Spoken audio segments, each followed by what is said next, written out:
Sir, you can start. Okay, thank you, madam. Thank you. Agrawalji, Yes, good good morning. morning, sir. So you are starting a new session today, isn't it? Yes, I will be starting you this SARFAESI Act, SARFAESI Act and session. this will cover 7 units of this paper. Okay. So, dear participants, good morning to all of you. Good morning. Good Good morning, morning, sir. sir. Very good morning, sir. So, my request to all of you is that listen to Agrawalji very keenly. This is going to be a very, very important session for you. Okay. There can be lots of questions from this, and this is a very, very relevant topic as far as practical banker is concerned and from the examination point of view. So listen to him very keenly and study it today itself. You can expect lots of questions, and since it is being low, may not look like a storytelling, but still you have to understand it very clearly, very, very clearly, and the concept should be very clear. Okay, take all efforts to listen to him, follow him, and make notes. Thank you, Agrawalji. Thank you, Ajahn Saab. Thank you very much. And now let me share my screen first.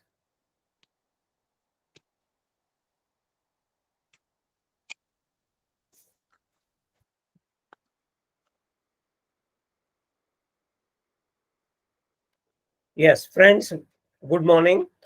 And first, Good morning, sir. kindly tell me whether you are able to see the PPT on your screens and you are able to listen to my voice. Yes, sir. Yes, sir.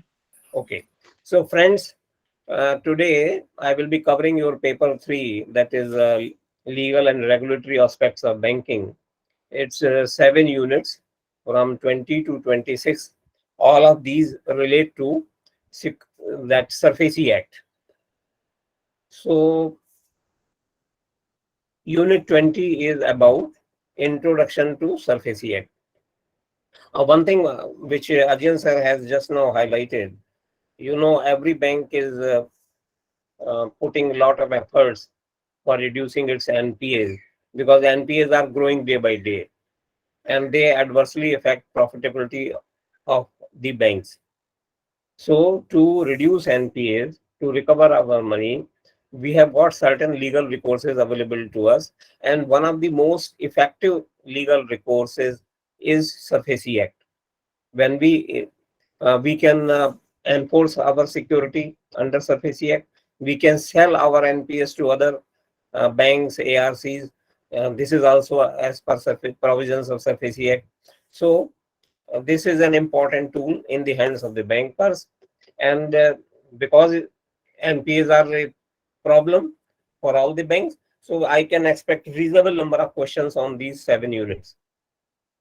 So coming to first unit, that is Introduction to SARFAESI Act, Unit 20.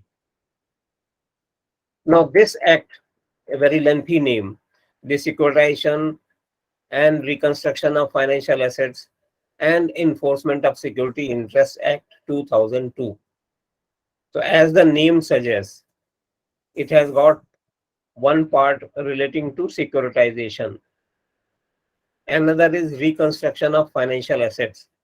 Third one is enforcement of security interests. And this act also has enabling provision for setting up of a central registry for the purpose of registration of these transaction of securitization, asset reconstruction, and security interest. So what is securitization?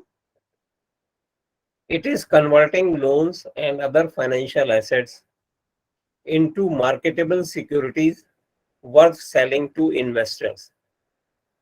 Here the objective is to address asset liability mismatch. Let me explain it with an example. We accept deposit in the shape of savings account, current account, term deposit. Saving deposit and current accounts, they are repayable on demand, whereas fixed deposit, they are repayable at certain interval of time. The FD may be of 1 year, 2 year, 3 year. Whereas we give loans in the shape of cash credit, That is also a short-term advance. But we give home loans. They are recoverable in 15-20 years. We give industrial advance. They are also recoverable in a longer time. So it is when in a hypothetical situation, if my depositors, all depositors come today for payment, I may not be able to meet my obligation because I accept money as deposit, I lend it to borrowers. Then borrowers repay and I pay to the depositor. So there is always a asset liability. There can be a situation of asset liability mismatch. So to meet that, this concept of securitization is there. I can securitize my home loan portfolio. I can securitize my car loan portfolio. We will see later on how this is done and what are the modus operandi, how we do securitization, but for the purpose of introduction, we should know that when we convert our loans and other financial assets into marketable securities worth selling to investors, this process is known as securitization. Here the objective is to address asset liability mismatch. And when the same process of securitization is done for the purpose of realization of NPAs, it becomes asset reconstruction. Asset reconstruction is acquisition of NPAs by any asset reconstruction company for the purpose of realization. We sell our NPAs to asset reconstruction company. That company acquires NPAs and realizes the money. So this process is known as asset reconstruction. And enforcement of security interest. This is the third component of SARFAESI Act. Here we enforce our security without court's intervention, without filing suit. We can take security in our possession, we can sell it and realize our dues. And last one is about the central registry. So this act provides legal framework for these four components: securitization, asset reconstruction, enforcement of security interest, and central registry. Now, brief introduction. This act is effective from 21st June 2002. Initially, an ordinance was issued and later on it was substituted by an act of the parliament, but that act was made effective from the date of ordinance. So this act is effective from 21st June 2002. Questions are asked about this date. Next is, this act extends to whole of India. There are certain acts which are now they are not applicable to the entire India. There may be some acts. Initially, DRT Act was not applicable to the state of Jammu and Kashmir. Now, DRT Act is also applicable to the state of Jammu and Kashmir. So, initially, this was legislated to cover whole of India in 2002. But later on, High Court of Jammu Kashmir ruled that SARFAESI Act is not applicable to J&K. But Supreme Court later on reversed this judgment of JK High Court. So, as on date, the legal provision is this SARFAESI Act extends to whole of India. You should remember, questions are asked on it. So, excuse me, sir. Yes. Sir, we are not able to see the slide, sir. You are not able to see the slide? No, sir. Only the front page is being presented here. Only the front page. Only front page was visible to you. Yes, yes. Yes, sir. Yes, Yes, sir. sir. Yes, sir. So what can I do? I should share it once again, I think. Let me see.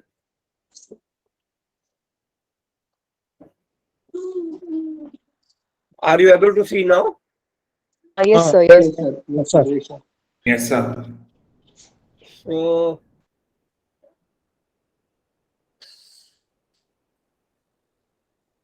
are you able to see?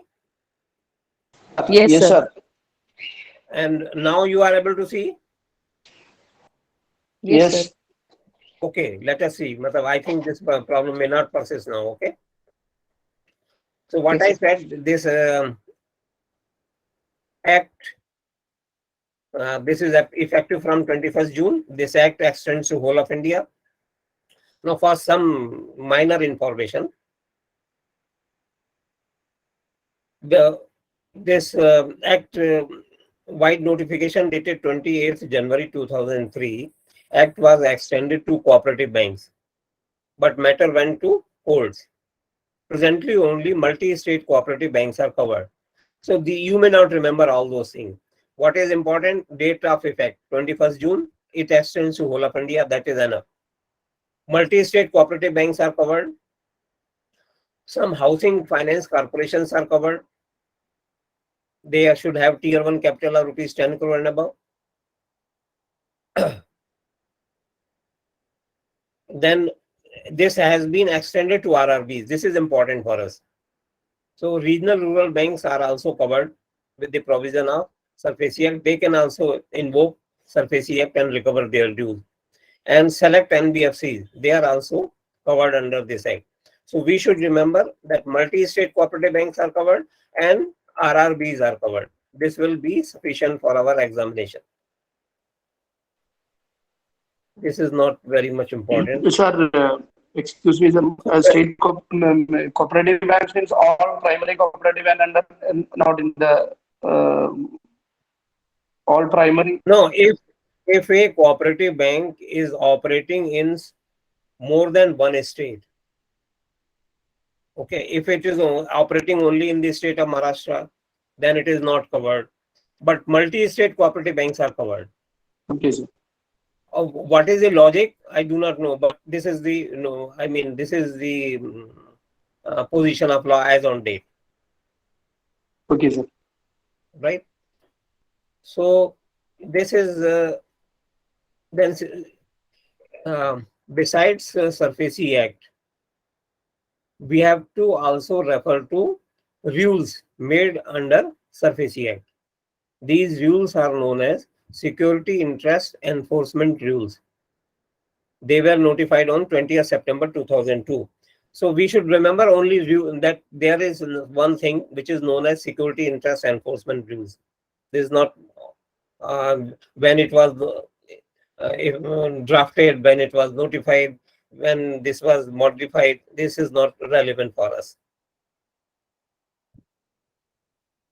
Now, these two judgments are important. One is Mardia Chemicals, Mardia case, and another is Transcore judgment. In both the cases, Supreme Court decided about applicability of SARFAESI Act. Now, in this Mardia Chemicals Limited and others versus Union of India, what was examined? Validity of this act.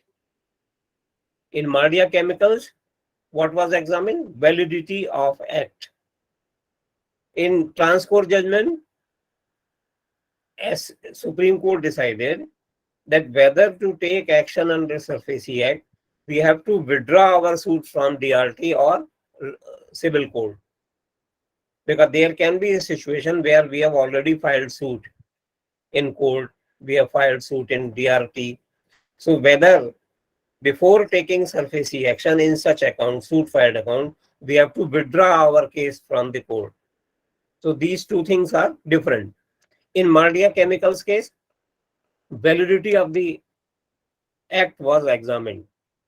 So Supreme Court upheld the validity of the act except section 17(2) of the act.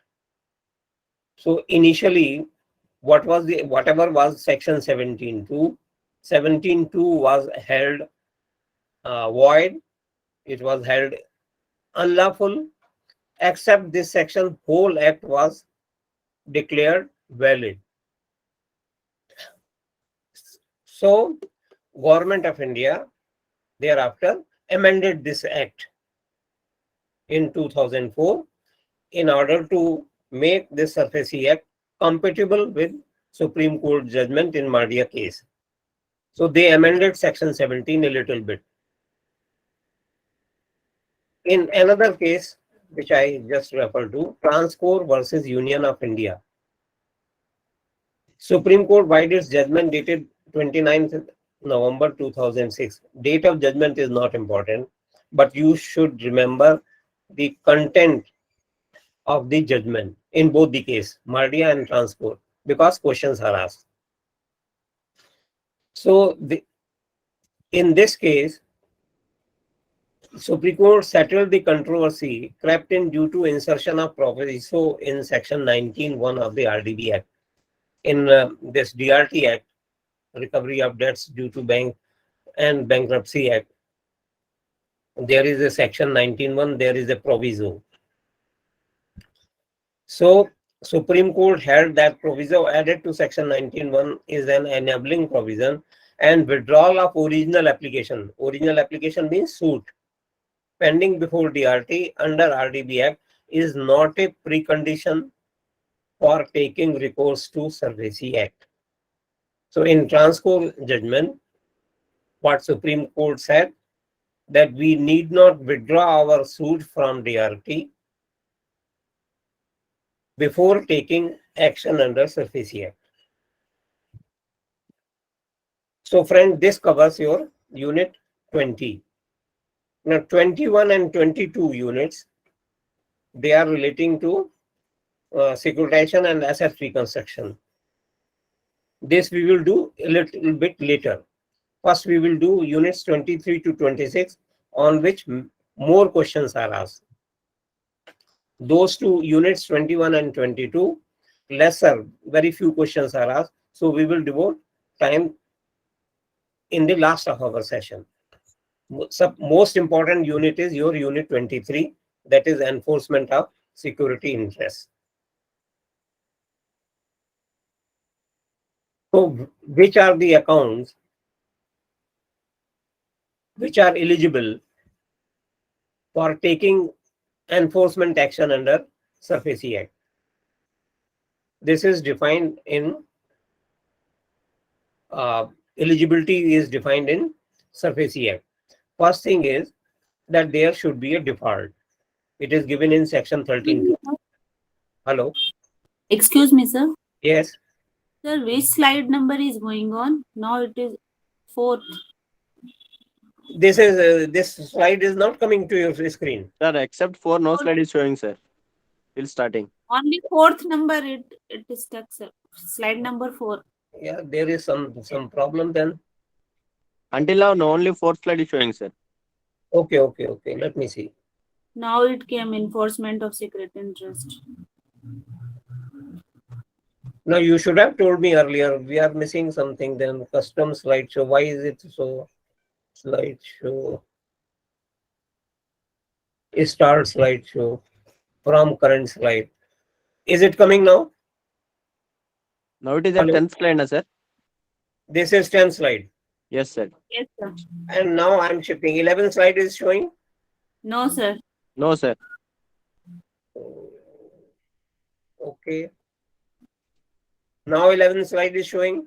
Yes, sir. Yes, sir. But the screen will be, my thing, slide size will be smaller. Yes, sir.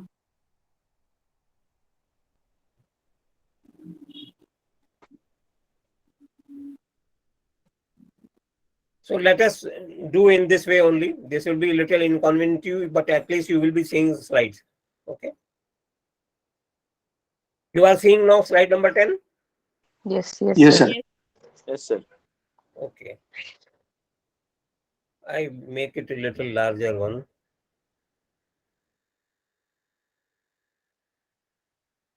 You are seeing the entire slide or something is cut? No. Full slide. Full slide is visible. Yes, sir. Okay, thank you very much. So first we have to examine that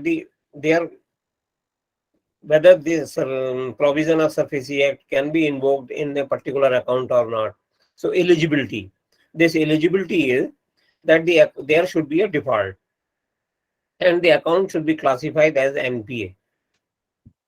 There are certain situations where an account can be categorized as NPA even when there is no default, like delay in renewal of CC limit, a stock statement holder. There is no money default, but still the account is NPA. So there should be default and the account should be categorized as NPA. Next is account should not be under exempted category. Certain category of advances are exempted. We will see later on which are the exempted category. Limitation should be alive on the date of making claim. It means when our demand notice reaches the borrower, my limitation should be alive. Assets of adequate value should be available. Because if my loan is of say 10 lakh rupees, assets are only 50,000 or 1 lakh. I do all the labor, I spend money, I devote time, the recovery is meager. I should have assets of adequate value. A substantial part of my dues should be recoverable. And most important, my security interest must be registered with SARFAESI. This has been made mandatory with effect from 24th June 2020. If my security interest is not registered in SARFAESI, I will not be able to enforce my security interest under SARFAESI Act. That is important. And once an account is eligible, then we issue 60 days demand notice. And this Rule 2B, that security enforcement rule, its Rule 2B says that notice has to be in writing, number one. And this has to be issued by either the secured creditor or authorized officer. As far as rule is concerned, a notice issued by branch manager is perfectly all right, even though he may not be an authorized officer. Authorized officer are usually scale 4 and above. Or authorized officer are officers who are authorized specifically for this purpose by the board of the bank. So normally, scale 4 and above, they are authorized officer. But in case a branch manager of a scale 2 or a scale 3, he has issued a notice in writing under his signature, that notice is not invalid. That is also valid. Now, what are the essential ingredients of this demand notice? Two things are important. The notice that is given in section 13.3. Now, these sections are not, all the sections are not that important. Some sections are very important. We should remember their number. Otherwise, we should remember the legal provision of that section. So here, the legal provision we should remember that the notice should give details of the amount payable. That this is the amount due as on such and date. It will carry future further interest at this rate with effect from such and such date. And the secured asset intended to be enforced. If you do not pay the amount mentioned in my notice, then these are the securities which I am going to enforce. So two things must be incorporated in my demand notice. Details of amount payable plus security which I am going to enforce. Exempted categories. It's section 31. You remember this number also, 31. This mentions all the different categories which are exempted from the purview of enforcement action under SARFAESI Act. It runs from A to J. A is lien on any goods, money or security. B is pledge. Lien and pledge, wherever we are having any security under lien or pledge, we cannot take action under SARFAESI Act because they are governed by separate laws. And recovery is in pledge, we can always sell without the intervention of court after giving due notice. So separate Indian Contract Act applies to pledge. So separate laws are applicable. Now, this is irrelevant. Now, I mean, it is not of much use to us. Creation of any security in any aircraft, creation of security interest in any vessel, We should know that this is the provision in section 31. It is, but it is not of much use to bankers in our day-to-day operations. E has been omitted with effect from 1st September 2016. E was relating to conditional sale hire purchase. Any rights of unpaid seller, this is exempted, because if we have got a stock hypothecated to us, and this stock is partly or fully unpaid, then that unpaid seller will have first right on these goods. We cannot enforce our security interest. Any property is not liable to attachment or sale under CPC. Just for the information purpose. Now, next three are important for us for examination point of view. So, exempted categories: financial asset not exceeding rupees 1 lakh. So, if my loan is, my recoverable due is not exceeding 1 lakh, it should be 1 lakh 1 rupee. Then I can take action under SARFAESI Act. If my dues are 1 lakh, I cannot take action. If my dues are 99,000, I cannot take action. So not exceeding 1 lakh is exempted. Unless it exceeds 1 lakh, it is exempted.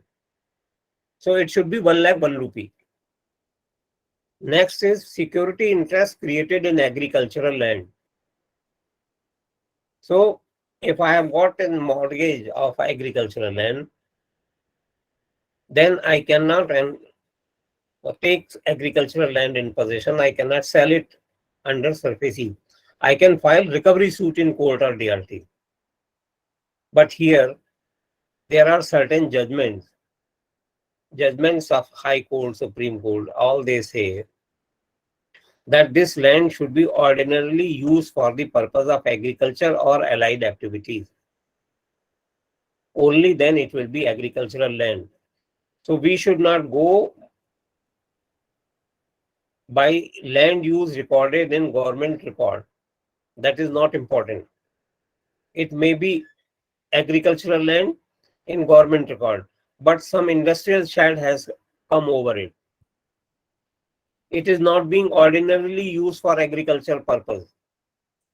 In that case, I can enforce, I can take action under SARFAESI Act. So the land should be ordinarily used for the purpose of agriculture or allied activities. Only then it will be agricultural land and it will be exempted. Last one is cases where amount due is less than 20% of the principal amount and interest due thereon.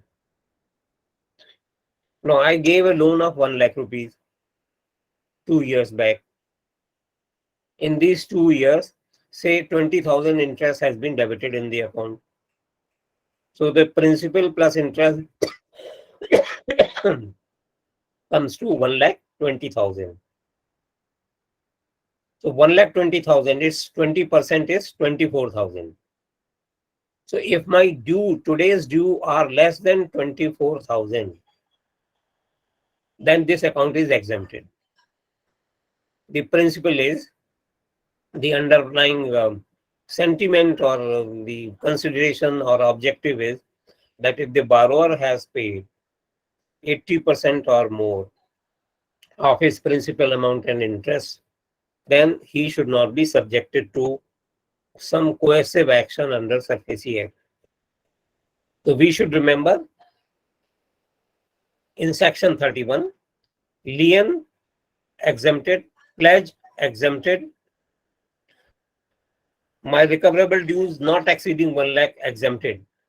Exact word is financial asset not exceeding 1 lakh is exempted. Agricultural land is exempted, provided this land is ordinarily used for agriculture or allied activities. And wherever the amount due is less than 20% of principal and interest, this is also exempted. We should remember all questions are there. Another eligibility we have already discussed, that is about limitation. The provision is given in section 36. This section is also important. You should remember this number. It says measures under section 13(4) can be taken only when claim is made within the period of limitation.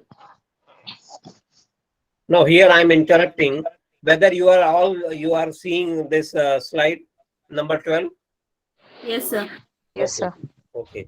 Thanks to this PC. So claim must be made within the period of limitation.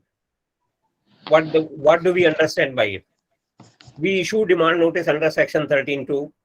Now I have printed this notice. I have signed it. I have kept in my drawer, or I have given it to dispatch. But when it reaches, today when I am printing this notice, limitation is alive. But when it reaches the borrower, in between the limitation gets expired. Then I cannot take SARFAESI action. So claim must be made within the period of limitation. It means my demand notice must be served upon the borrower before expiry of limitation. Not only that demand notice is prepared, typed, signed, dispatched, it should be delivered and acknowledged by the borrower within the period of limitation. Now, how do we serve a demand notice? We can do it by hand delivery, registered post, speed post, courier, by other means like fax message, or by electronic mail service. Even email, by email I can send it. Now this hand delivery, this mode was added in November 2016. So it is not important for you to remember that, but just for your information, for keeping you up to date in information, this hand delivery mode was added in the SACT subsequently, not in the year 2002. It came in 2016. So today we can serve our demand notice by any of these modes: hand delivery, registered post, speed post, courier, or fax, or email. Where the borrower is a body corporate, means company, the demand notice shall be served on the registered office or any of the branches of this company. So even if I serve this notice on registered office, head office, corporate office, or any branch, this will be deemed to be a proper service of the notice on the company. Where there are more than one borrower, there are joint borrowers, or there are partnership firm consisting of 3 partners. So there are more than one borrower. In that case, demand notice shall be served on each borrower. It has to be served upon each one. Now you see, whenever we serve demand notice, we have to ensure that we get acknowledgement. If he replies to email, it means the notice, this demand notice has reached him. In case of registered post or a speed post, we can track the delivery on India Post website. If there it is being shown that this envelope has been delivered, it will be deemed. You can take a printout of that India Post website, keep it in your record. It will be a proof of delivery. In hand delivery, your messenger will get it acknowledged in the Peon book. One important thing I would like to add: if your registered post, speed post, or courier comes back undelivered, if the remark is that the addressee was not found, then it is not a service. But if remark is he refused to take delivery, the addressee refused to take delivery, then it is deemed a service. You should keep that envelope intact in your record, and it will be for later on, for our further action, it will be deemed that the notice has been served. Now, in this situation where I have not received any acknowledgement, I have not received my envelope back, but I have also do not have any proof of delivery. In that case, I have to resort to substituted service. Now, how this substituted service is done? I have to take two actions simultaneously. I have to paste this demand notice on the outer door or some other conspicuous part of the house or building in which the borrower ordinarily resides or carries on business. So his residential premises or his work premises. On the outer door or some other conspicuous part, I have to paste this notice. Plus, I have to publish this demand notice in two leading newspapers of that locality, one of which shall be in vernacular. So one has to be in English, another has to be in local language. In two papers I have to publish. And there is no time gap prescribed. I can paste it today, I can publish it in 10 days, 7 days, 15 days. There is no time gap. Please remember here, in case of substituted service. But whenever I will be pasting possession notice, there is a time gap prescribed. That you will have to remember. Now, the important thing is that you have issued the notice in English. Now you have to publish it in two newspapers. Say one is in English newspaper, another is in Marathi newspaper. Then in Marathi newspaper, we cannot publish demand notice in English text. It has to be transliterated in Marathi language. So whenever we are publishing demand notice in vernacular language, vernacular newspaper, that notice has to be translated in the same vernacular language. Gujarati newspaper, then demand notice has to be in Gujarati language. Tamil newspaper, then the demand notice has to be in Tamil language. Otherwise, the requirement of law will not be met. Our substituted service will be held illegal. Now we have served our demand notice. We found that the account is eligible. Then we drafted a notice, we got it signed, we have delivered it within time. And in case we have not got any acknowledgement, then we have resorted to mode of substituted service. Now what will happen thereafter? Now suppose the borrower. Sir, Yes. In relation to the previous slides, if a person who is Tamilian and is staying in Karnataka, so and he don't know Kannada, but still we have to post the notice in newspaper in Kannada. Yes, the vernacular of local area.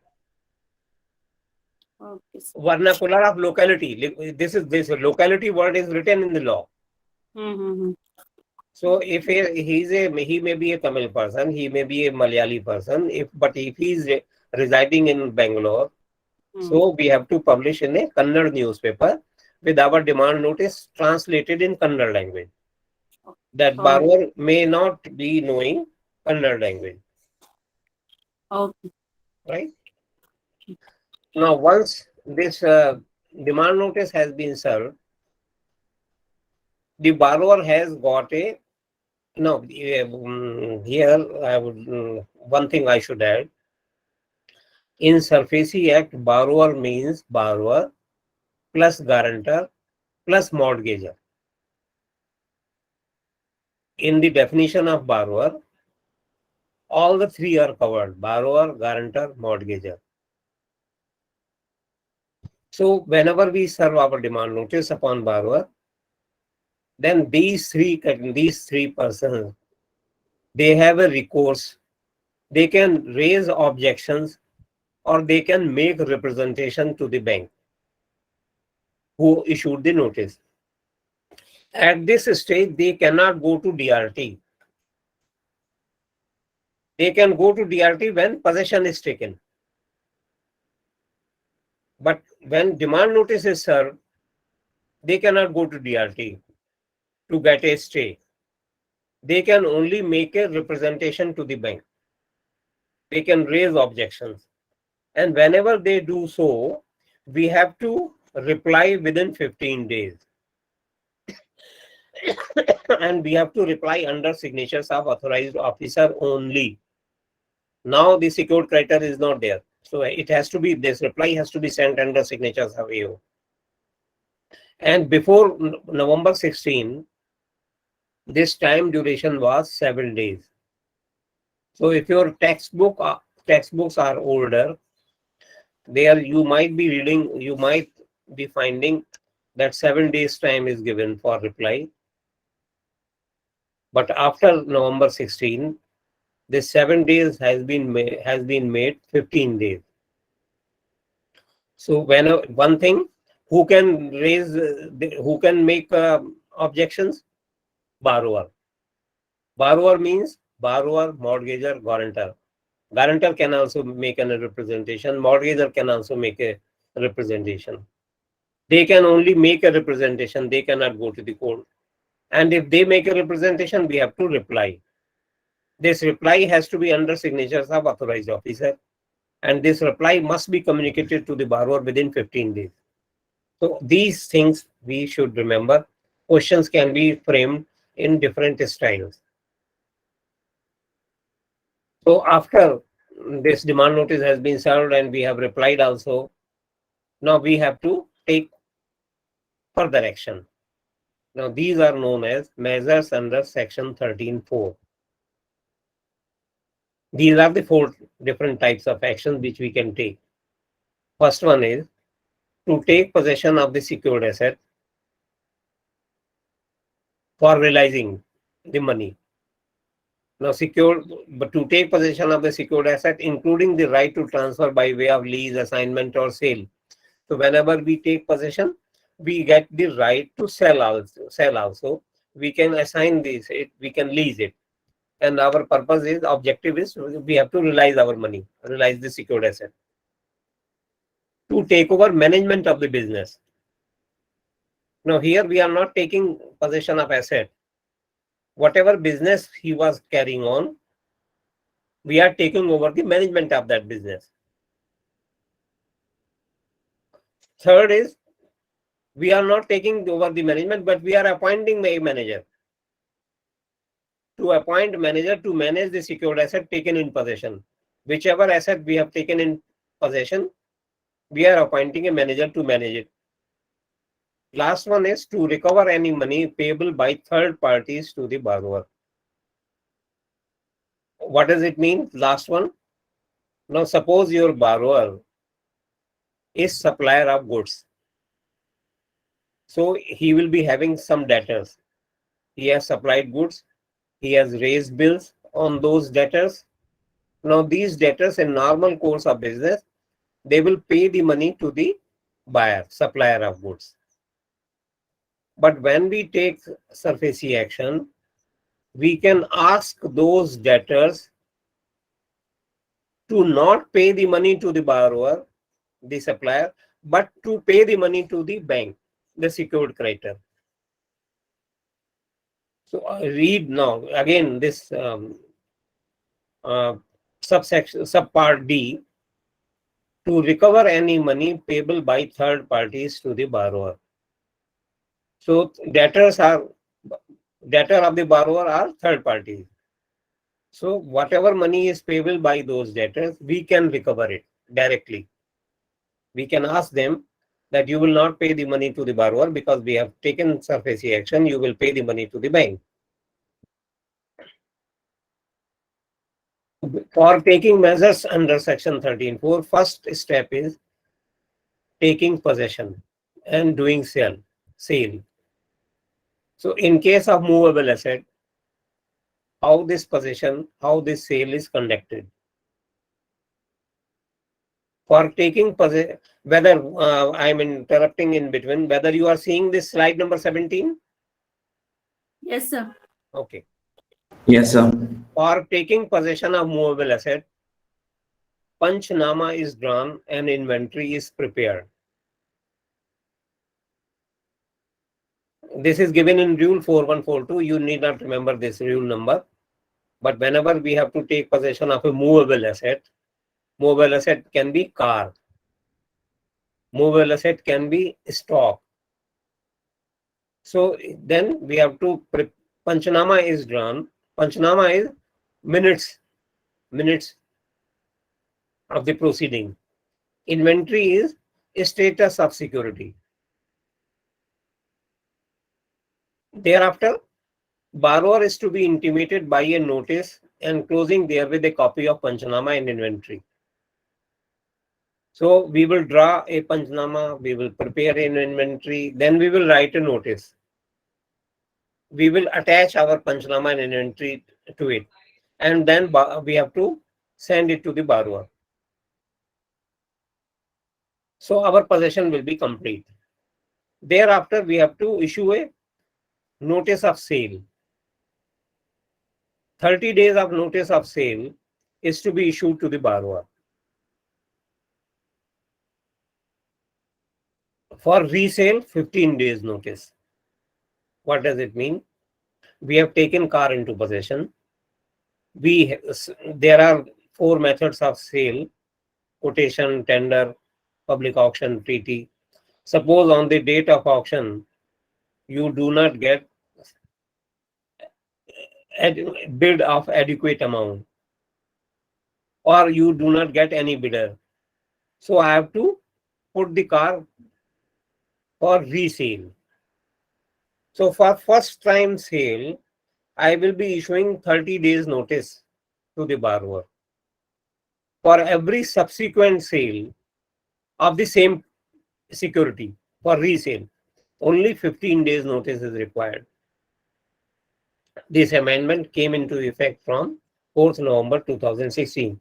So earlier textbook, they may be having 30 days notice of sale, and for every resale, again 30 days notice. That is wrong. The exact provision of law, the correct provision of law, for first sale, it is 30 days notice. For resale of the same security, it is 15 days notice.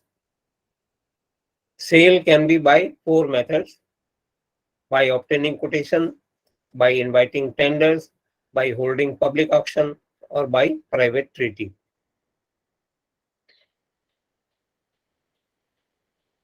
Now, whenever we have to conduct sale by inviting tenders or by holding public auction,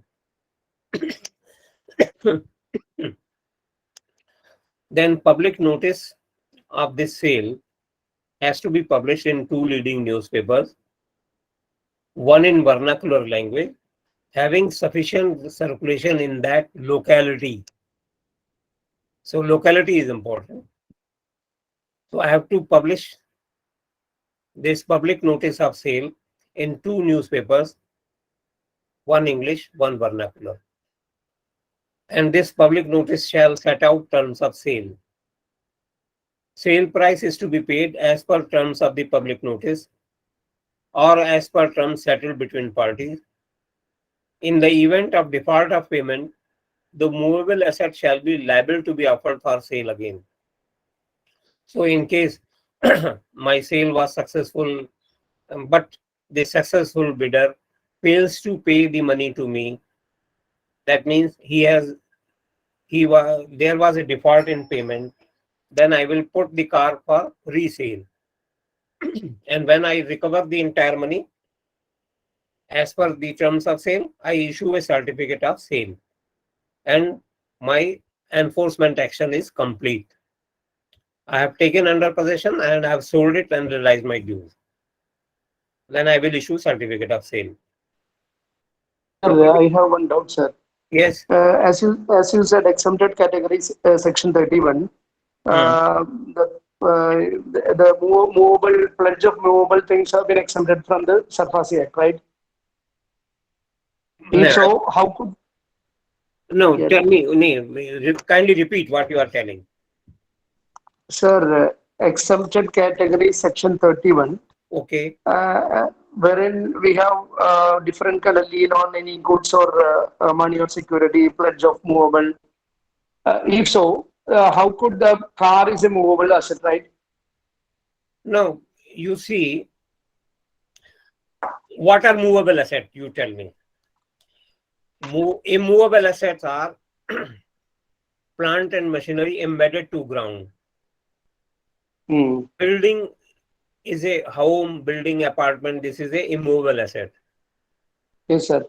Movable asset, the machinery which is not embedded to ground. There can be some machineries. Stock is a movable asset. Car is also, car I'm getting through hypothecation of car. Whenever I give the loan to car, the car is hypothecated to us.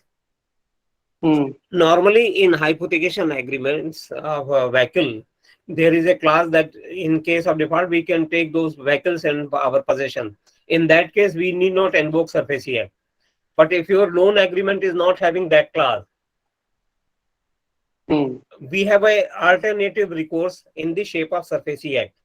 Even the car or tractor, they can be taken possession of under SARFAESI Act.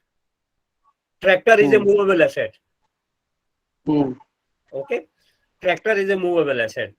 Car is a movable asset. Stocks are a movable asset. Okay, sir. Okay. Okay. So coming to immovable asset, how they are taken under possession, how sale is conducted. Now, in case of immovable asset, what we do, what we did, we prepared Panchanama, we draw inventory, we send a notice to the borrower along with Panchanama and an inventory, and our possession is complete. But this is not so in case of a immovable property, IP. Here, possession is taken by delivering possession notice to the borrower.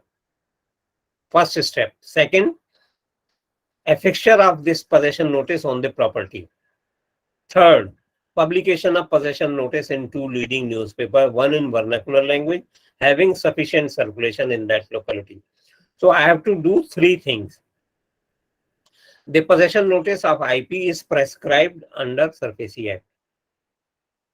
So I have to prepare my possession notice according to Act. I have to deliver this possession notice to the borrower. I have to send it by post. Then I have to paste this notice on the property and take a photograph, keep it in our record. Then I have to publish this possession notice in 2 leading newspapers, one English, one vernacular. Now here this is important that I have to publish this possession notice within 7 days from date of taking possession. Before 26 October 2007, there was no time limit. In 2007, this time limit has been prescribed in law. For demand notice, I have to publish. There no time gap is prescribed. But here in possession notice, time gap of 7 days is prescribed. So whenever I have to take possession of an IP, I have to do 3 things simultaneously. I have to send by post this possession notice to the borrower. I have to paste this possession notice on the property. I have to publish this possession notice in 2 leading newspapers.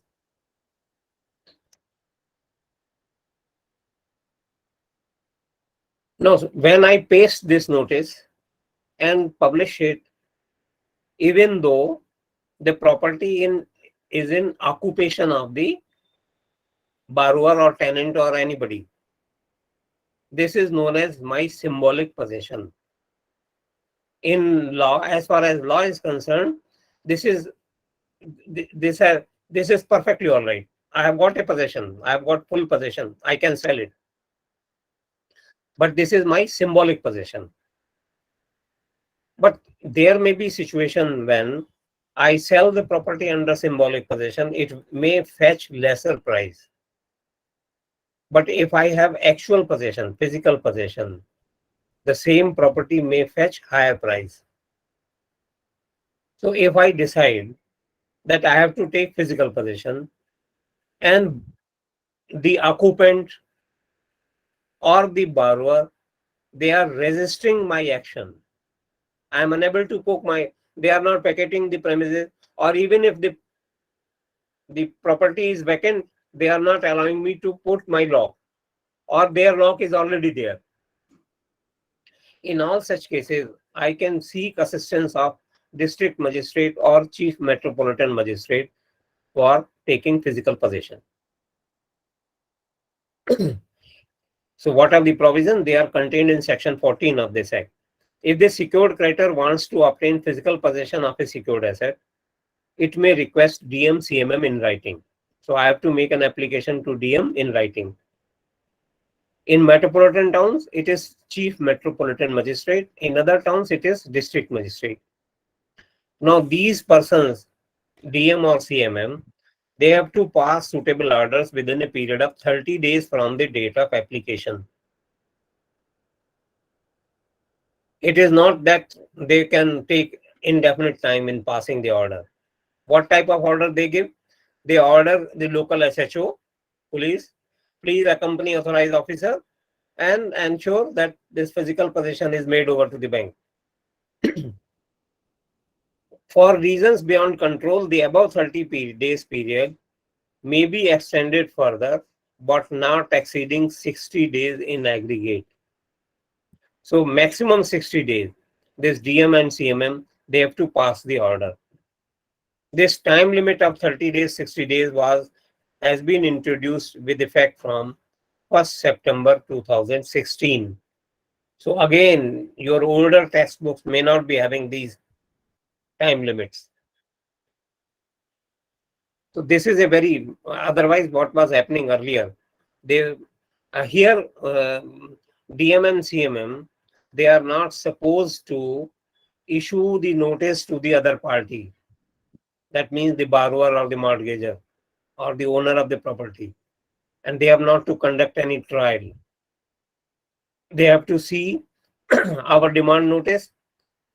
They have to see what the properties are charged with the bank, and no notice to the other party, no conduct of any judicial process. They have to pass the order. They have to direct the local police to assess the authorized operator in taking physical possession. So earlier what was happening, they were issuing notice to the other party and conducting trial, and so a very long period was getting passed in this process. So the government has introduced an amendment. Now the time limits of 30 days or 60 days, they are prescribed, and they are duty bound, they are mandated under law to pass this order within that period. After possession is there, I will obtain valuation from an approved valuer. In case of movable asset, this was not necessary. Only estimated value was obtained. That estimation could have been done by the branch manager himself. But here, in case of IP, valuation has to be obtained from an approved valuer. And who is approved valuer? A valuer approved by the board of directors of that banker. So I have to obtain first valuation. Then on that basis, I have to fix reserve price. So fixation of reserve price is also mandatory here, compulsory. In case of movable asset, fixation of reserve price was not there. Here also same parallel provision for sale, 30 days notice for first sale, and for further resale, 15 days notice is required. And sale can be conducted by any of the four methods: quotation, tender, public auction, or private treaty.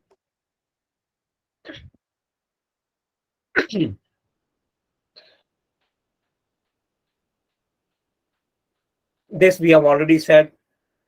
public notice in two leading newspaper for possession and sale, and affixture of notice of sale at a conspicuous part of the immovable property, no sale before expiry of 30 days or 15 days from the date of publication.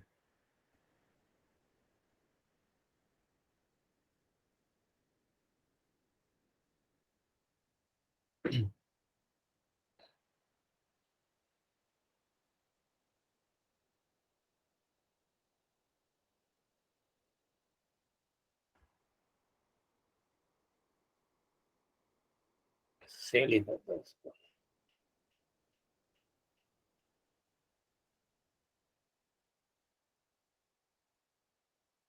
now we have conducted auction. So what is the normal thing? First, he deposits 10% money. That is known as earnest money. Now he can take part in the process of auction. There can be several bidders. Whosoever bid is highest and the authorized officer has his discretion, it should be above reserve price, he can accept that bid. So the successful bidder has to deposit the remaining 15% of the money. So this 15% of money making total deposit 25%. So this 25% of sale money is to be deposited on the same day or not later than next working day. The older provision is that he has to make payment of 25% of sale price immediately. Subsequently, from November 2016, this immediately word has been substituted by the phrase on the same day, not or not later than next working day. We have to remember this. This payment 10% is earnest money, or even 15% is to be, the remaining 15% is to be paid by the borrower. So earlier word was immediately. Now this immediately has been substituted on the same day, but not later than next working day. So the balance is now 75%. So when the balance is to be paid? On or before 15th day of confirmation of sale. So in case of IP, we have to confirm sale, confirmation of sale in favor of person making highest bid, tender, quotation or offer. For sale of movable asset, confirmation of sale was not required. For sale of IP, confirmation of sale is compulsory. So whenever we confirm the sale, so on or before 15th day, he has to deposit the remaining 75%. But for 15 days, there is a relaxation. Relaxation is or such extended period as may be agreed upon. So earlier provision was as such extended period as may be agreed upon between the parties. No. So parties word meant borrower also, owner of the security. So they also said that you need to have our concurrence. So this parties word was defined. Parties word was substituted between purchaser and secured creditor. So if any extension is to be granted for payment of 75%, this extension has to be agreed between the purchaser and the bank. No other person. Borrower has no role. Mortgager has no role. Owner of the property has no role. And this extension can also be of maximum 3 months duration. It cannot be indefinite. So the current position of law is that the balance 75% is to be paid by the successful bidder on or before 15th day of confirmation of sale or such extended period as may be agreed upon between purchaser and secured creditor in writing. This agreement has to be in writing, and the maximum period of extension can be 3 months only. In default of payment, this initial deposit of 25% shall be forfeited. And when we receive the whole money, we issue certificate of sale, and our SARFAESI action is complete. So once we receive the sale proceeds, how these are to be appropriated? The provision is given in section 13, subsection 7. So first we have to apply this appropriation towards all costs, charges, and expenses. Because when we publish notice in newspaper, some money is spent. When we conduct e-auction, some money is spent. So whatever cost, charges we have incurred, we have to first recover. Thereafter, we in discharge of dues.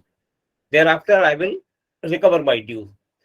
And if after recovering costs, after recovering my dues, some money is left out, then this money will be paid back to the person whose property was sold. Then I have to refund this money after recovering all costs and dues.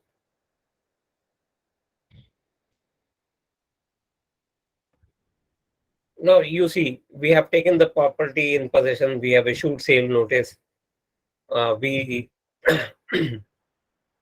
we have issued possession notice. Thereafter, we take measures of sale procedure we conduct. So there is some time where the borrower can pay the money and sale will not be held.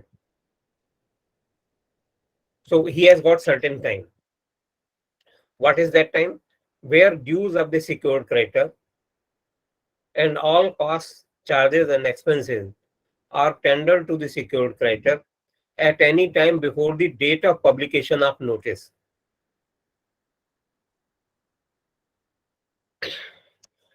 So whenever I have taken possession, I have given him the sale notice, but I have not published it. So before publication of my notice, he can pay the money. He can pay all the charges. In that case, I will not sell the property. Older provision was before the date fixed for sale or transfer. You see, today is 11th September. I am giving a 30 days notice of sale today, that I will be conducting sale on 15th October. So my date fixed for sale is 15th October.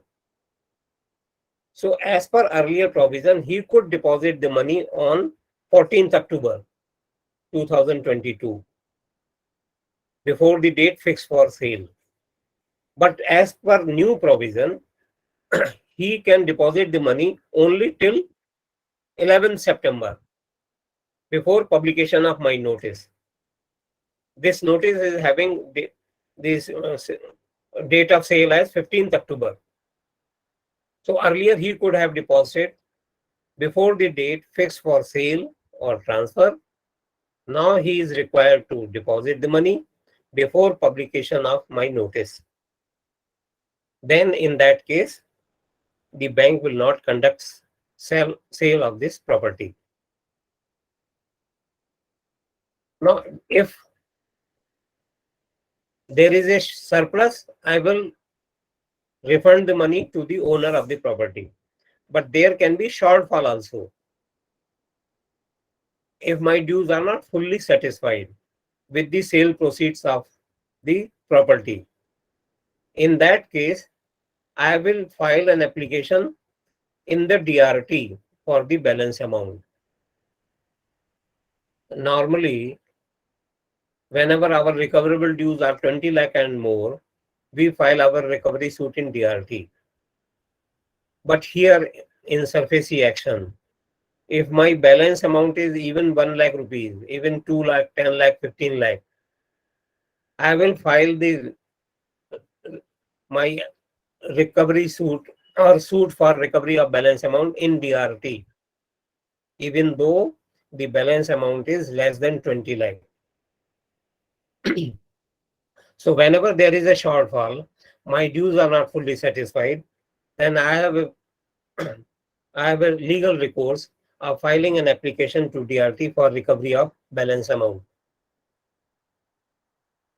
In case of consortium advance or joint financing, no action under section 13(4).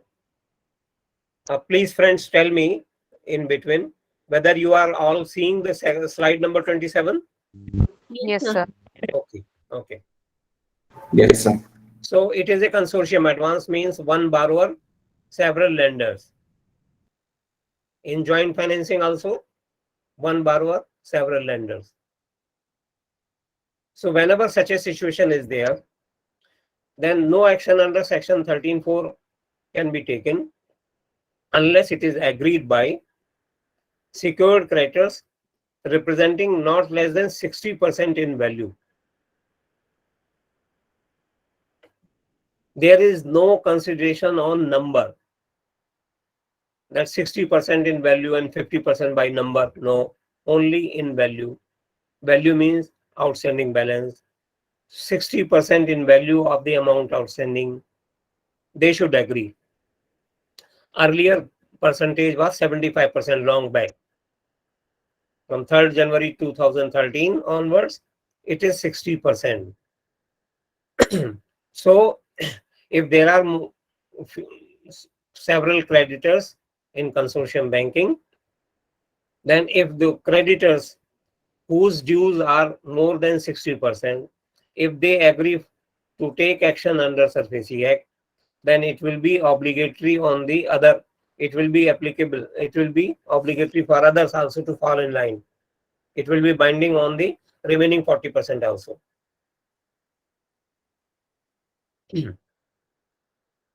Now, these are miscellaneous provisions of relating to enforcement action, and these are important provisions. Questions are asked on it. First is section 17(1), 17(1)(a), 17(a).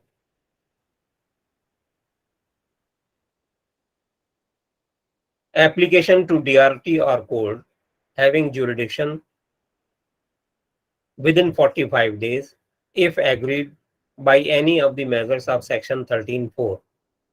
So here, after notice, he could have made only representation to the bank. After 13(2) notice, he cannot go to DRT. But after 13(4), that is, when I take possession, when I conduct sale, if he is aggrieved by bank's action, then within 45 days, so you have to remember this 45 days time, he can file an application to DRT or to the court having jurisdiction if he is agreed by any of the measures under section 13(4). Now, why I am writing both the words section DRT and court? Because earlier, when SARFAESI Act was enacted in 2002, DRT Act came in 1993. This DRT Act, which the earlier name was Recovery of Debts Due to Banks and Financial Institutions Act. Now its name has been changed, Recovery of Dues and Bankruptcy Act. Act is the same. So this DRT Act was not made applicable to Jammu and Kashmir. So whenever, and SARFAESI Act is applicable to Jammu Kashmir. So if a borrower is in Jammu and Kashmir, he is aggrieved by my action and possession action, then where he can go to file appeal application? DRT was not existing in Jammu Kashmir, so he was supposed to go to district court. Incidentally, after 2020, this DRT Act has now been extended to Jammu and Kashmir also. to both the Union Territories, Union Territory of Jammu and Kashmir and Union Territory of Ladakh. This DRT Act is now applicable. DRTs are now being established there. So now in Jammu and Kashmir also, if a borrower is aggrieved, he has to file application to DRT. The time period is 45 days. Now, this application is to be dealt expeditiously and disposed of within 60 days. Period can be extended up to 4 months after recording reasons. So, DRT is duty bound to decide this application in 60 days, maximum 4 months. If application is not disposed of by DRT court within 4 months, any party can apply to DRAT or High Court. So if a person loses his case in DRT, he wants to go to DRAT, he can go to DRAT within 4 months. I'm sorry. If application is not disposed of by DRT within 4 months, he can go to DRAT. But for going to DRAT, 30 days time is available to him. So you have to remember these 2 days. For going to DRT, borrower has got 45 days time. For going to DRAT, parties have got 30 days time. Now, if borrower wants to file an appeal, bank can also file appeal DRAT. Then there is no requirement of deposit of any money. But if the borrower has lost his case in DRT, borrower wants to file an appeal in DRAT, then he has to deposit 50% of debt due, which the DRAT can reduce it to not below 25%. The DRAT has got a discretion of reducing this amount. Suppose 10 lakh dues were there, so 5 lakh he has to deposit in DRT, only then he can file the appeal. But if he say that I am having some difficulty, then DRT can reduce this amount of 5 lakh, but minimum 2.5 lakh he has to deposit. Not below 25% is compulsory. And last section is, if DRT, DRAT, they hold that possession of secured asset, it is not in accordance with the SARFAESI Act, then they can award compensation and cost. So this is all about miscellaneous provisions of SARFAESI Act. Unit 24 is about Central Registry. Its full name is Central Registry of Securitization, Asset Reconstruction and Security Interest of India, SARFAESI. It is a Government of India company licensed under Section 8 of the Companies Act. And 51% shareholding is of central government. Remaining shares are held by select public sector banks, national housing banks, etc. Its registered office is in New Delhi. This full name is important. Sometime in multiple choice question, they say what is the full name of SARFAESI, and they give you several combinations, several options. We have to remember its full name is Central Registry of Securitization, Asset Reconstruction and Security Interest of India. When it was initially came into operation in 2011. Initially, it operated Security Interest Registry, a registration system under the provisions of SARFAESI Act.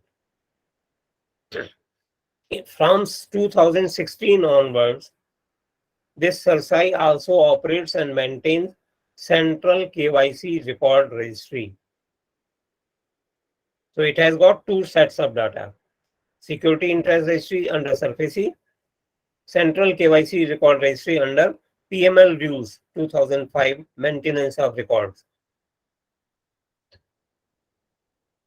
In Security Interest Registry, it is a complete registry where creation, modification, satisfaction of security interest is registered.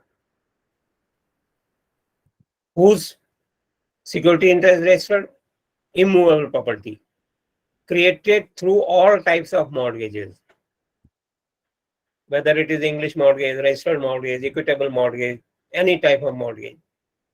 Even units under construction, their charge is registered with SARFAESI. Movables, they are included. Intangible assets like patent, copyright, trademark, they are also registered. Factoring transaction, assignment of receivable, it is also registered. Now it also provides access to all kinds of creditors and also provides facility for filing of attachment orders and court orders. Now if a court, now you see, there is a property, some litigation happened on that property, and court passes attachment order on that property, then it is mandatory that this attachment order is also registered with central registry. If any government office, income tax department, they all pass an attachment order, so this attachment order will also be registered with the central registry. So what is the purpose? That when we search the record of central SARFAESI, we will know whether any charge is existing against this property, some other bank is having any charge, or whether any attachment order of government authority has been passed, or if any court has passed any attachment order. We will know all the details at one place. Integration of registration. So the registrations are made under Companies Act. We register our charge with the Registrar of Companies. We register, Registration Act is also there, where sale deed, mortgage deed, they are registered. Motor Vehicles Act, when we finance vehicle, car, etc., we register our charge with the RTO. Then Merchant Shipping Act, Patent Act, Designs Act. So there are certain acts where the registration happens. So all this integration now has happened, and they will be available in the SARFAESI.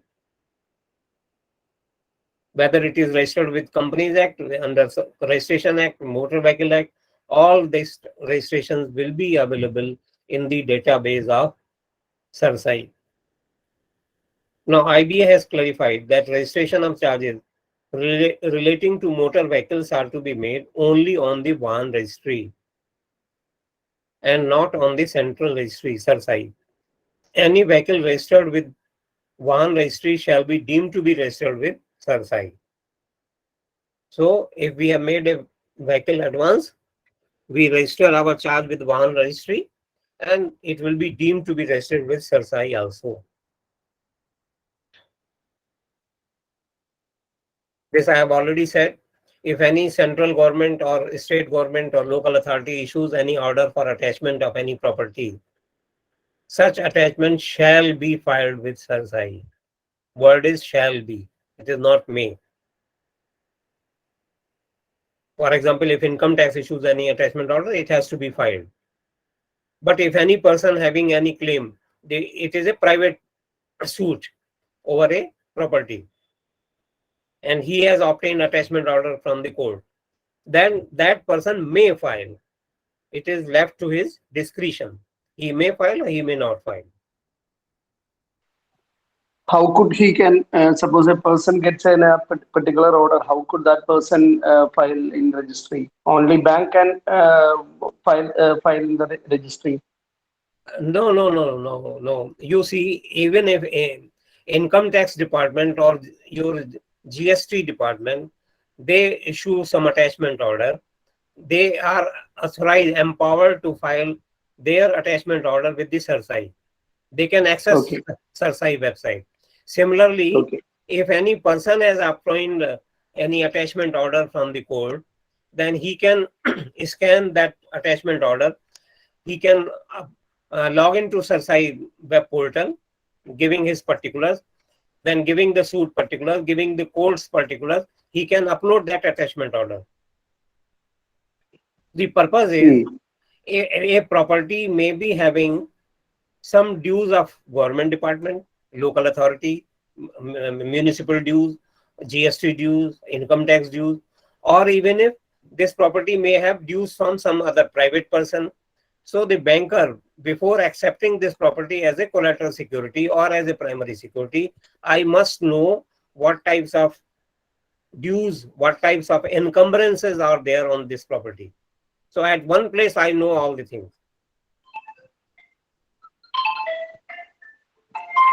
Okay, sir. Now this central register, this is maintained at the head office of SARFAESI. Head office is in New Delhi. For entering the particulars of securitization, reconstruction, creation of security interest, this register is under the control and management of central registrar. The questions are asked. Section 22 is not important, but there is a central register. This is maintained at head office of SARFAESI, which is at New Delhi, and this is under control and management of central registrar. And this remains open during the business hours for inspection by any person on payment of prescribed fees. The central register, maintained in electronic form, shall also be open during the business hour for the inspection of any person through electronic media on payment of prescribed fees. So any person can see this register, this record of SARFAESI. Now this is very important slide, friends. Slide number 35. As per earlier provisions in Act, that is in section 23, and Central Registry Rules, Rule 5, particulars of transaction of securitization, asset reconstruction, or creation of security interest were to be filed with SARFAESI within 30 days after the date of transaction or creation of security. Some fees is there.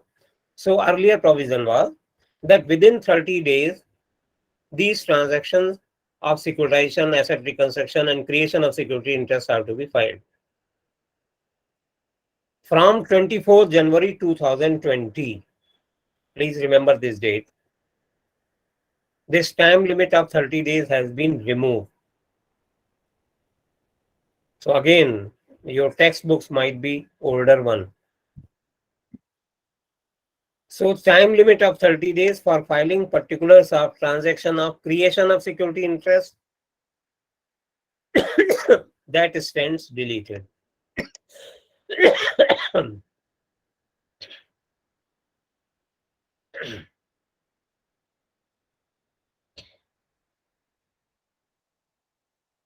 So whether it is transaction of securitization, transaction of asset reconstruction, or creation of security interest, this 30 days time period has been removed. But for satisfaction, amendment, modification, amend, or satisfaction, we will see later on what is the time duration. Here, you should remember that for creation of security interest, this time limit is not there. You can file your charge in central registry at any time. Modification provision as applicable to registration, they are applicable. So here also no time limit. So for creation of security interest or for modification of security interest, time limit is not there. But section 25 says intimation of payment or satisfaction in full, that is part satisfaction or full satisfaction, that shall be given to SARFAESI within 30 days of such payment or satisfaction. This has not been modified. For creation, no time limit. For modification, no time limit. But for satisfaction, 30 days limit is still there. It is there. Please remember it.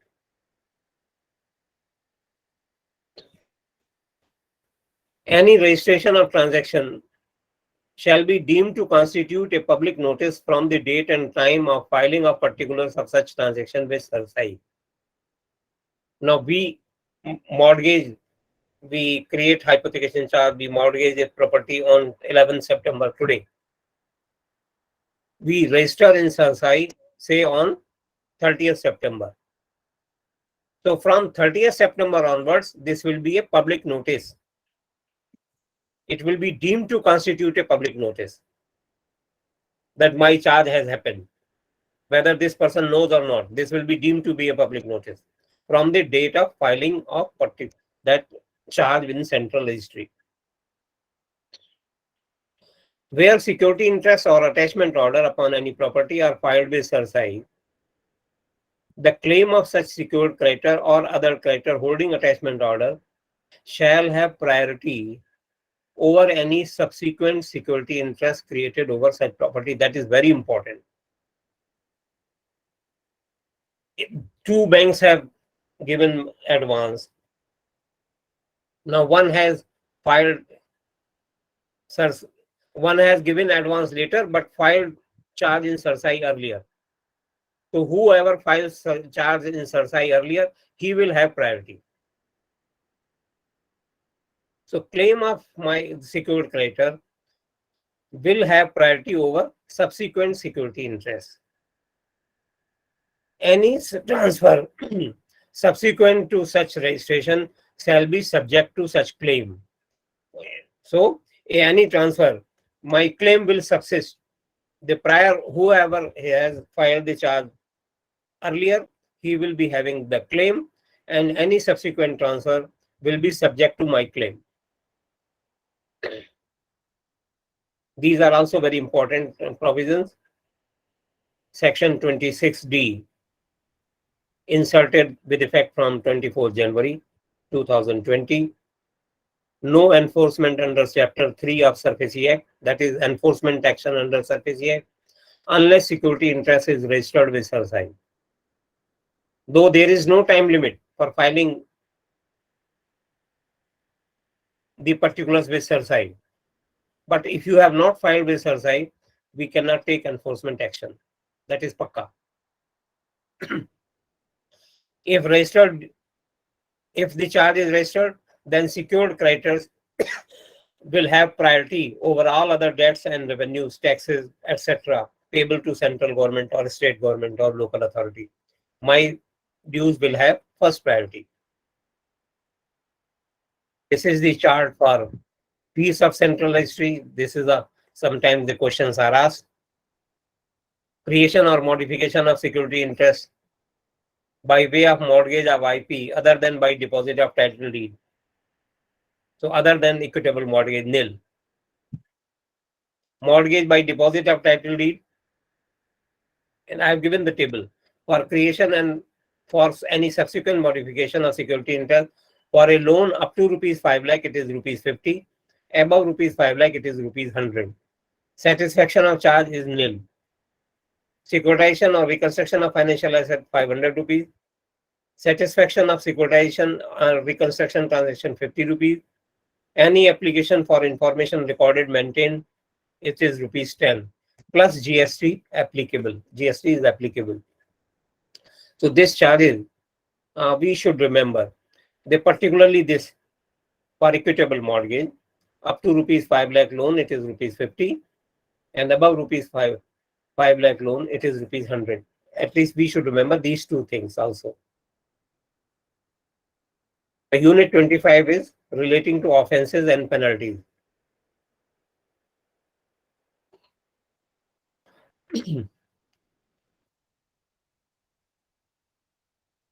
So earlier the time limit was there of 30 days. Now it has been deleted. But for satisfaction, 30 days time is still there. So section 27 says that whoever non-complies the provisions of section 23, 24, 25, every company and every officer of the company or the secured creditor or every officer of the secured creditor, he shall be punishable with fine which may extend to rupees 5,000 per day, during which the default continues. So because this time limit has been removed, so this penal clause has also been omitted with effect from 24 January 2020.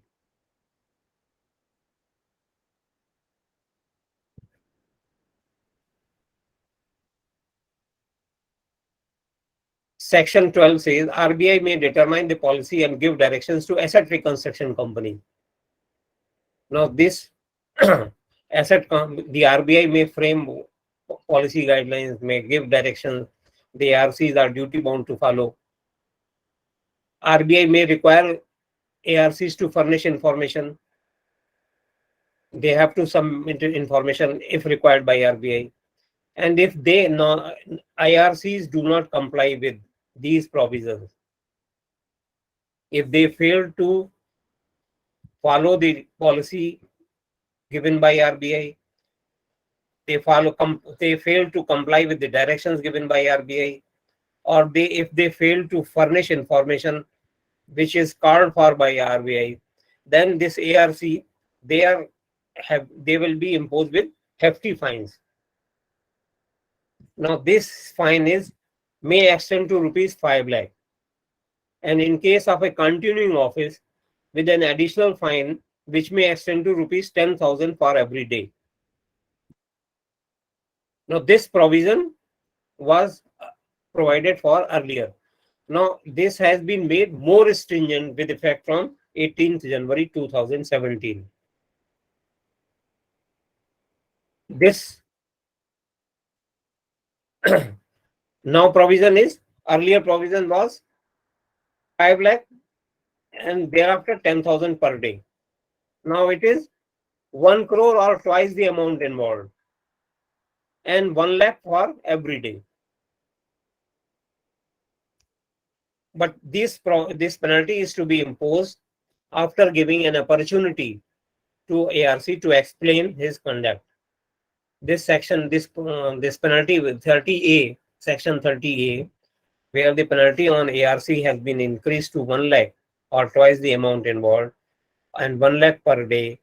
This is effective from 18th January 2017. The ARCs who fail to submit information to RBI or who fail to comply with the policy guidelines or directives of RBI, RBI can impose such penalty after giving an opportunity of hearing.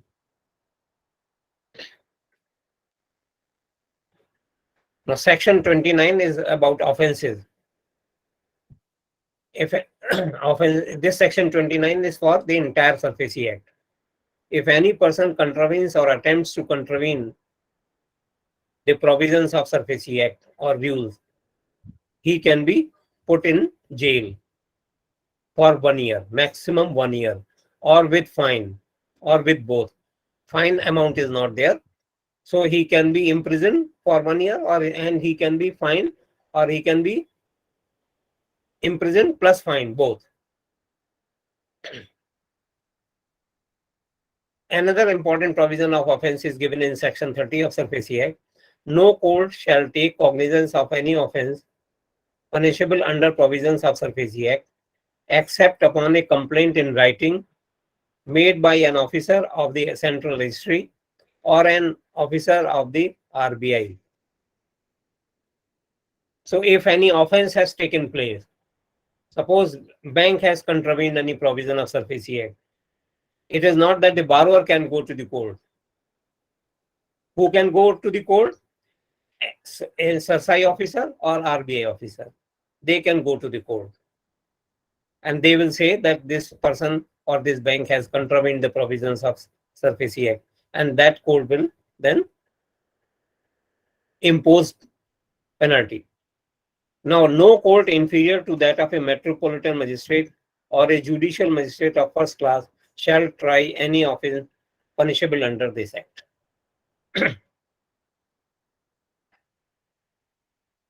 Now, Unit 26, miscellaneous provisions. They are mostly the repetition of the provisions which have been discussed in other units. For example, exempted category section 31. This is again given in unit 26. So for the purpose of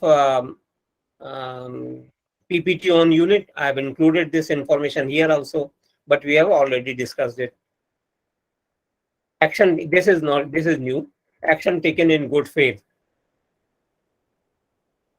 No suit for prosecution or other legal proceedings shall lie against RBI or Central Registry or any secured creditor or any of the officer for anything done or omitted to be done in good faith under the Act.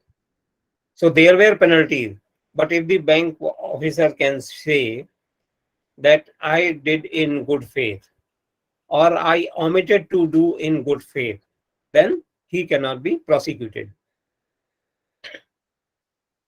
Offenses by the company. If a company commits an offense, then the company and its concerned officer, they shall be liable for punishment. But if the officer proves that the offense was committed without his knowledge, he was not aware, or he had exercised all the precautions but still this happened, then he will be exempted. Now, for the purpose of this section, company means any body corporate and includes a firm or association of individuals.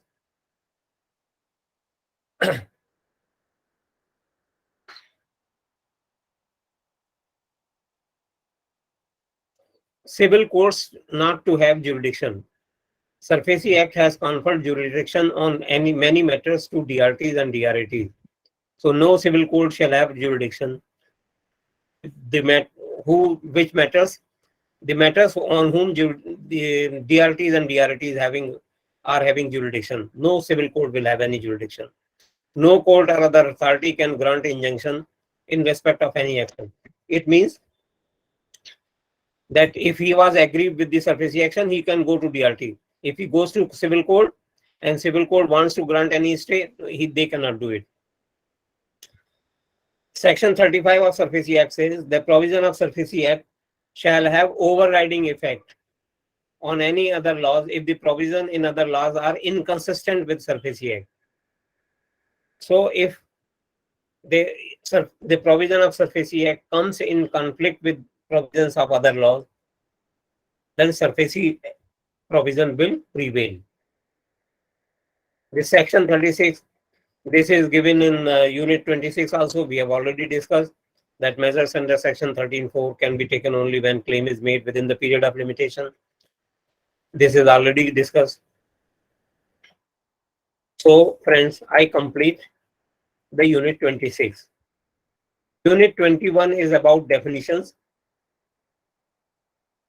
Already it is 11:15. So I have included in my PPT, but I will not be able to discuss it here. Agrawalji, Yes. if the candidates are prepared and if you have time and if you are also prepared, you can continue, no issues. You ask the candidates if they are the participants if they are How much time you may take? Another half an hour? another half an hour. Participants, would you like to continue for another half an hour? Yes, sir. Okay, sir. And also, I also would request you to interact with Agrawalji than just listening to him, so that if you have any doubts and if you want any clarification, then and there you can get it clarified. Agrawalji, Please. let us complete that, because the candidates, this is their last chance for IAS, JAIB this time. Because the syllabus is going to change. Yeah. So let them have a good footing. Let Our them endeavor work. is that all of them should clear their JIB. Yes. That's Right. it. Yeah. So with your permission, with the permission of institute, and with the willingness of participants, I am extending my session with half an hour. So I will take this unit 21 and 22 also. The unit 21 is about. And what about you are cleared 23, 24, 25? Yes. Only 21, 22 is remaining. Only 21, 22 remaining. So I will take 20 minutes to clear them, And Okay, no issues. remaining You 10 can take minutes, whatever time you want. No issues. remaining, Not remaining 10 minutes I will devote in taking questions from the participants. okay. That's good. That's good. Right. Please. So friends, we come to unit 21. It is about definitions which are in SARFAESI Act. Now, who is a secured creditor? We have used this word secured creditor at many places. That secured creditor can take possession, secured creditor can sell the property. But who is this secured creditor? This is defined in section 21ZD. Again, section number is not important, but definition of secured creditor is important. Secured creditor means any bank or financial institution or any consortium or group of banks or FIs holding any right, title, or interest upon any tangible or intangible assets. So once I give loan, I have got a right, title, or interest on any tangible asset or any intangible asset, unsecured loan. So bank and FI, they are secured creditors. Debenture trustees, sometimes companies raise money by issuing debentures. And debenture trustee, they conduct this all entire process of issuing debentures, the trust deed, etc., etc. The trustees are there. So if any debenture trustee has been appointed by bank or FI, he is also within the meaning of secured creditor. Sometimes we sell our NPS to asset reconstruction company. We can securitize our loan portfolio. You'll see one thing I would like to highlight. Earlier, we were using two names, securitization companies and reconstruction companies, SC/RC in the entire act. SC, securitization company, /RC, reconstruction company. Now this has been done away with. This has been removed. Asset reconstruction company, ARC. This means both securitization company and reconstruction company. This has been amended in law. So an ARC to whom we have done a securitization transaction or we have sold our NPA, that ARC becomes secured creditor. So this bank, FI, debenture trustee, ARC, they are all secured creditor in whose favor security interest is created by any borrower for due repayment of any financial assistance. Financial assistance means loan. For repayment of loan, security interest has been created in favor of bank, in favor of FI, in favor of ARC. Then these persons are my secured creditor. Now, borrower means, I told you earlier, in Securitization Act, SARFAESI Act, borrower means borrower, guarantor, mortgager. So same thing is here. Borrower means any person who has been granted financial assistance by any bank or FI. That is borrower, loan. Loan has been given. Who has given any guarantee? So guarantor. Who has created any mortgage? He is a mortgager. Or who has pledged something? He is also pledger. He is also a borrower. Or who becomes a borrower of a ARC? No, he is not a borrower of, he can be a borrower of bank or FI. And when I sell my asset to NPA to ARC, then he becomes borrower of ARC. And borrower also means a person who has raised fund through issue of debt securities. Who has issued any debt security in the shape of debentures, etc., then he is a borrower. Now, what is financial assistance? Financial assistance is defined in section 21K. They will give you several options in financial assistance. You will have to see some odd man out, something extra will be given there. So which one is not correct in the definition of financial assistance? So we have to remember all these what are covered by financial assistance. Any loan or advance granted, any debenture or bond subscribed. When I give loan, when I give advance, it means I am giving financial assistance. When a company is issuing debenture and I am subscribing that debenture, that means I am giving money to the company, right? So this is also financial assistance. Any guarantee given, any letter of credit established, I can issue BG, I can issue LC, any other credit facility extended by any bank or FI. This is known as financial assistance. It includes funds provided for the purpose of acquisition of any tangible asset, any intangible asset, or purchase of debt securities.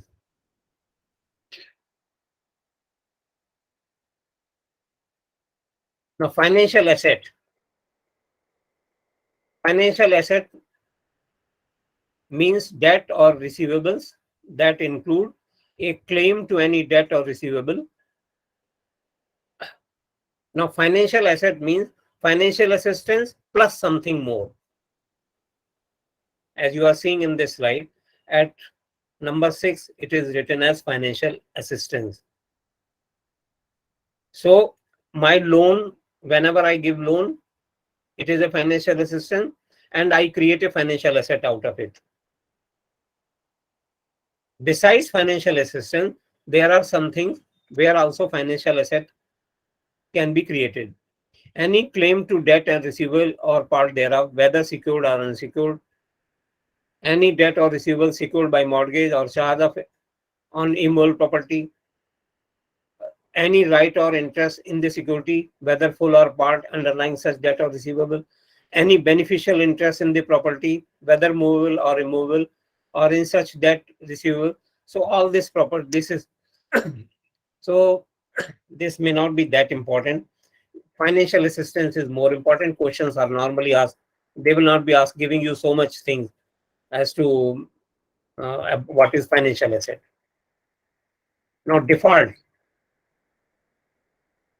Default means non-payment of any debt on due date. Non-payment of any debt or any other amount payable by the borrower to any secured creditor. This is a default. Non-payment of any debt or any other amount payable by the borrower with respect to debt securities. Debt securities mean bonds, debentures, certificate of deposit, CPs, commercial papers. So after notice of 90 days demanding payment of dues served upon such borrower. So whenever there are debt securities, then I have to issue a notice of 90 days. And after lapse of 90 days, if the payment is not there, I will say default has happened. But in case of which are not debt securities, any other debt or any other amount, if the amount has not been paid on due date, it will constitute default. Security interest is defined in section 2(1) ZF. Security interest means right, title, or interest of any kind other than those specified in section 31, that exempted category, upon property created in favor of any secured creditor. So it can be mortgage, hypothecation, assignment, any type of or interest of any kind on tangible asset or under any other contract with which secures the obligation to pay. So this is all my security interest. And this security interest may also be on any intangible asset. The second part, such right, title, or interest in any intangible asset or assignment or license of such intangible asset which secure the obligation to pay. So there should be an obligation to pay. So whether it is a tangible asset or intangible asset, if I have got any right, title, or interest, it can be mortgage, hypothecation, or assignment, or any right, title, or interest. But it should be, there should be always be an obligation to pay. The asset can be tangible, asset can be intangible. Then I will say this is security interest. Now, securitization is acquisition of financial asset by an ARC from any originator. Originator is bank. Whether by raising funds by such ARC from qualified buyers, by issue of security receipts representing undivided interest in such financial assets or otherwise. Now, for this, I will come first to reconstruction of financial asset. Then this process of understanding securitization will become easier. Originator is owner of the financial asset. Obliger is the person who is liable to pay to the originator. So he is obliger. Qualified buyer, they are financial institution, insurance company. So earlier the word was qualified institutional buyer, QIB. Now institutional word has been deleted. It means non-institutional persons can also be a buyer, qualified buyer. So FI, insurance company, bank, state financial corporation, SIDC, trustee of ARC, and you will see here any category of non-institutional investors as may be specified by the RBI under section 7.1. So non-institutional investors are also included. It means individuals can also subscribe to security receipts now. Earlier, security receipts could not be subscribed by individuals. So the word is now qualified buyer, not qualified institutional buyer, QIB. It is not there. Security receipt, it is a receipt or other security issued by an ARC for the purpose of raising money.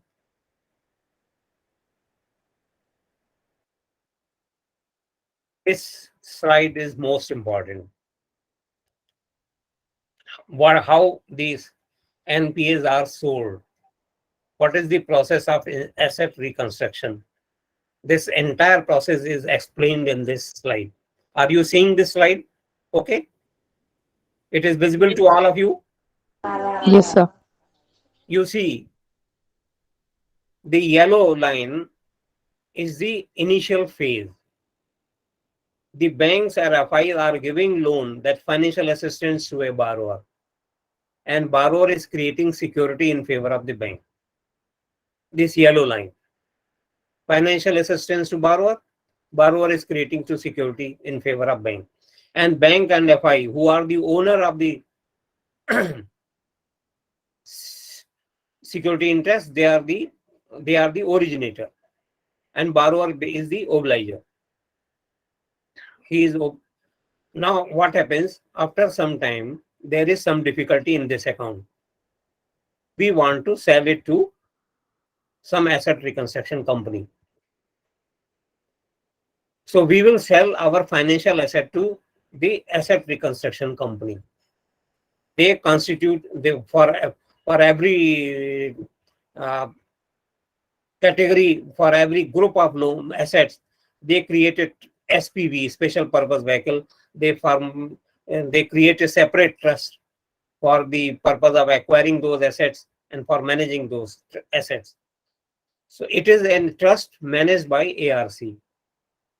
So we are selling our financial asset. Now this asset reconstruction company does not have money. So what will they do? They prepare a scheme borrower wise. They prepare a scheme and they issue security receipts. These security receipts are subscribed by qualified buyers. Here qualified buyers. So security receipts are given to qualified buyers. Qualified buyers give cash to ARC, to that scheme. Payment for subscription to security receipt. So money comes to ARC. This money is, as purchase consideration, is given to the bank. So once this loan becomes NPA, I sell this NPA to asset reconstruction company. They formulate schemes borrower wise. Thereafter, to raise money, they issue security receipts. These security receipts are subscribed by qualified buyers. Here, individuals can also be there. Earlier, only institutional buyers are there. So, friends, the bank which sold its NPA to ARC, he can also subscribe to the security receipt.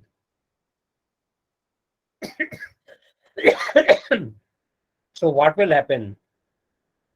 Earlier, the loan account was in my loan portfolio. In my asset side, there are fixed assets.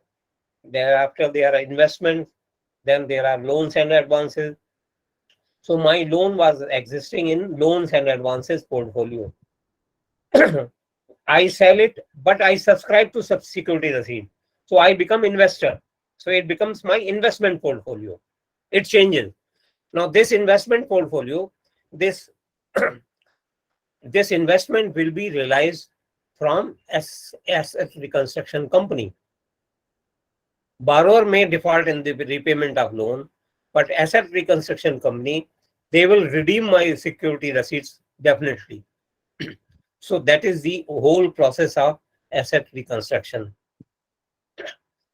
In fact, the entire sale consideration, purchase consideration is not by way of security receipt. It is always a mixture of cash and security receipt. Cash and security receipt, they are paid to the bank, and NPAs are struck off from our books. Now, this is the process of asset reconstruction. Now, suppose there is, it is not an NPA. Coming to asset reconstruction. Now, asset reconstruction company, they have raised the money from qualified buyers and paid it to the bank. So ultimately, the qualified buyers have to be paid. The security receipts have to be redeemed. So once they purchase NPA, the borrower's relation with the bank is cut off. Now ARC becomes a secured creditor. They will recover the money from the borrower through restructuring, through asset sale, through merger and acquisition, through SARFAESI, through cold. They will recover the money from the borrower. So when they realize the cash, they use that cash for redemption of security receipt, which were subscribed by qualified buyers. So this is how this whole process goes. Now the situation is, it is not an NPA. I am having a home loan portfolio. I am having a car loan portfolio. I want to securitize it because I am having some problems of asset liability mismatch. In that case, the same thing will happen. I will sell this to an asset reconstruction company. They will make the scheme borrower wise. They will issue the security receipts. They will get the funds from qualified buyer and they will give funds to me. But here they will not be exerting for realizing the money from the borrower. What will happen? Here the borrower will continue to pay his car loan installment or home loan installment to the bank, and bank will be holding this money in trust for the asset reconstruction company. The bank will be paying to asset reconstruction company, and the asset reconstruction company will be redeeming the security receipts of the qualified buyers. Because here the purpose was not to realize the money from NPA. I am securitizing my standard assets, the car loan portfolio, home loan portfolio, or my future receivables. Then this process is securitization. For example, toll collection. This can be securitized. This airlines, they can future ticket sales, railways future ticket sales, they can securitize it. If they are short of funds, they can securitize them. So friends, this completes your these two units also, definition, and the next unit was of securitization and asset reconstruction. In In today's session, I have explained it in little brief, but in my PPT, everything has been given in detail, whether it is definition or securitization or asset reconstruction. Kindly go through it carefully, but devote more time on what we did earlier, enforcement of Security Interest Act, and on SARFAESI. Questions are usually asked from them. Sometimes questions are also asked on this securitization and asset reconstruction and definition. So please go through this entire, all the units from 26 onwards, and make sure, revise it several times, undergo through mock tests, prepare well, and clear your examination. Now, Agrawal ji, thank you very much. And the questions, almost 60 questions which you shared yesterday, I have already shared with the candidates. Very useful. those questions were for CIB aspirants. No, JIB. JAIIB. Paper 1. Yeah. Now, if you can give some questions on this later. I will be having 2 more dates. Okay. On some units on DRT. Okay. On Lok Adalat and IBC, insolvency, bankruptcy. Okay. After I complete my LRAB session. Okay. We'll be sharing the questions also. Okay. One more thing, Agrawal ji, can you give some insight into bad banks? Some questions may come from that also. No, bad banks are the synonyms of asset reconstruction companies. Okay. They also acquire the non-performing assets of other banks. Okay. If you when you complete the assignment question answer, if something important in that also you can place, it will be good, because they should not get confused. That's it. No, you see, you have raised you have raised a good point. The bad banks concept. This is a recent development. So I will be including that a small information, some relevant and important information about bad banks in my question answer paper. Good. That will be good. Okay, sir. Okay. So thank you very much. Participants, if you want to ask any question, please feel free. Ask anything.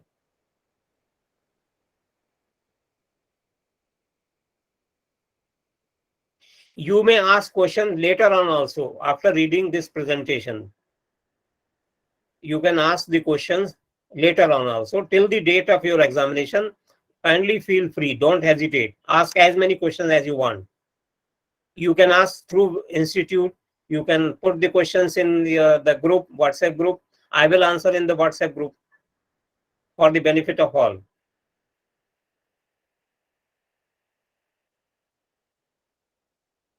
Okay, sir. So if you are not having any question, can I take permission of Ajay sir to leave? Yeah. Thank you. Any questions?